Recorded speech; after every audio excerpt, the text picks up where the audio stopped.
Hey everybody, Joseph Babaifa here once again at Botanica Candles and More. New video. We're gonna go over coconut opening today. Definitely get asked this quite a bit, so wanted to go ahead and come out with a video to kind of have this as a reference. Now, mind you, when we're talking about opening coconuts, there's 100 different ways to do this. There's 100 different methods. You know, everybody has their own trick, their own book, etc. This is the most practical way I've been able to do it and preserve my fingers in the process, right?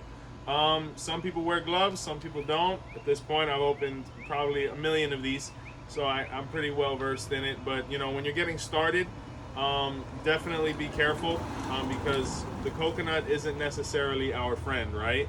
In Ochebile, unfortunately, the coconut was punished and forced to basically roll on the ground until we decided to use him so we can communicate with the Orishas. So understand that you're basically bashing his head open. So understand that, you know, no one's necessarily going to like that, right?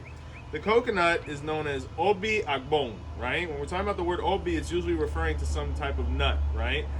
Whether it be obi abada, which is the four-lobed obi that's used in Africa, or obi abong, which is the coconut. And the word abong means wisdom, right? So basically, it was identified that this obi, or this coconut, housed wisdom within it, right? And it's a pretty metaphoric thing, because if we're looking at the coconut and how hard it is to open, it kind of is a metaphor for how hard it is for someone to assimilate wisdom and knowledge, right? To be able to learn something, to be able to grow in something, it takes pain. And if you were to look at my hands, you know, the Bawalao always takes care of his hands. That's an ofungi wori. But I would say the majority of the scars on my hands are either from this thing, because when you crack it open, it can release some pressure and pinch you, or, you know, the random rooster just scratching me to death, right? So you're going to have a couple different methods when we talk about opening it. Ideally, we want to split this thing in half. So the first one, which is more organized, is basically the method I'm going to show you with a nice hammer.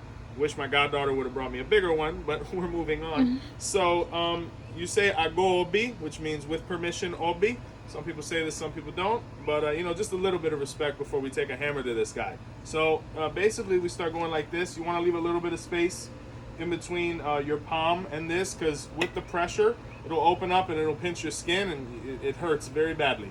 So here we go. Ago obi. And you just want to rotate them around. If you notice, pretty quick. You don't want to bash them in, because then you're not going to get an even line. Some people save the water for whatever. Today we don't necessarily need that because this is a class, but always a good habit to have fresh coconut water around, right? So at this point, boom, we've just split them in two.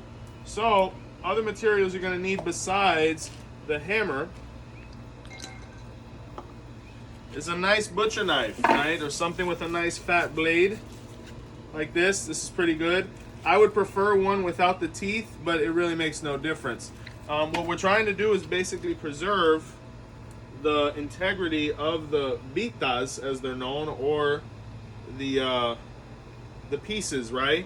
So ideally we want to start sectioning this off in four, and you're going to basically hit the knife until you come to the other side and it cracks open. So once you get done with that side, you're going to turn it around, and you're basically going to follow your line all the way down. You want to cut into the fat so that it's stable, right?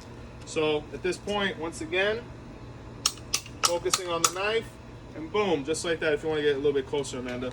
Just like that, it splits in two, right? So now usually we got to split this in half. Now, some people you're going to see they're going to go like this and this. Don't advise that, because it's going to give you an uneven crack, because it's too much for the coconut to handle. So I go halfway, and once I see that it comes out the back, or I get all the way down to the husk, I go to the other side. Here we go, and boom. Sometimes it'll come out just like this, or, you know, we can use that method to be able to split it down. And for all those people out there, those could be a nice set of chamalongos. Some people like the polished ones, some people use those. It really depends on you and what you like. So once again, boom. And sometimes it'll pop out. Nice free vita there. Look, protect the hands. And we're going to repeat the same process right here. And we're going to follow our line.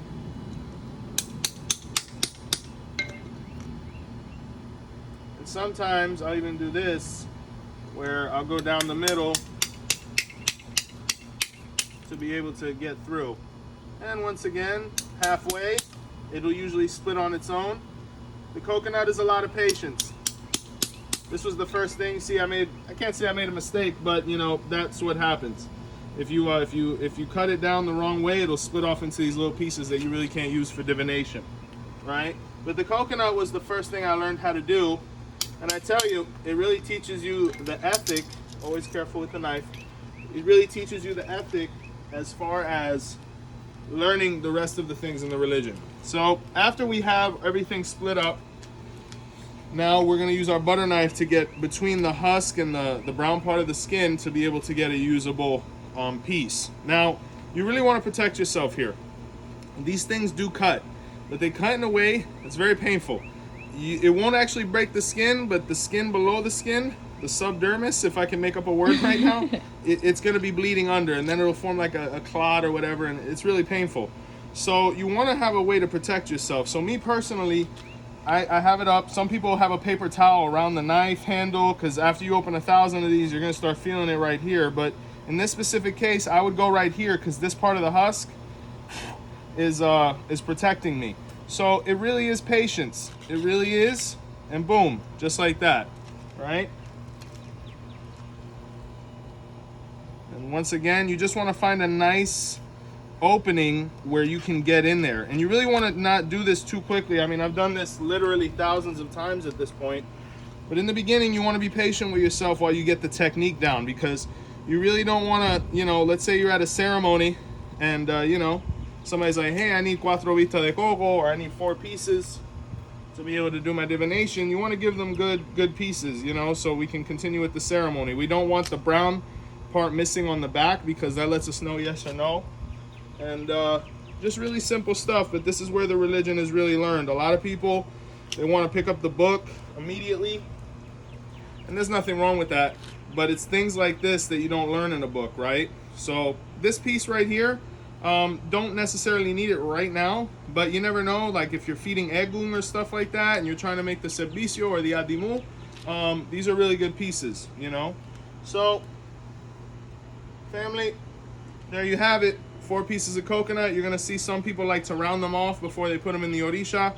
I personally like to leave it rustic and pretty, you know, ungroomed, because, you know, with this wonderful fingernail that everybody should have, I'm going to be picking off pieces before I give the Yadimu to the Orisha before we actually throw Obi, right? So that's pretty much it. Practice, have good habits. Make sure you pick up the coconut husks, because if you leave them out, the ants will consume it. That's pretty much how to open a coconut by Joseph Baba Ifa here at Botanica Candles and More. So to everybody out there, be sure to subscribe to this video, like it. New stuff coming soon, family. Thank you for your patience, and from all of us here, God bless you. Boruboya.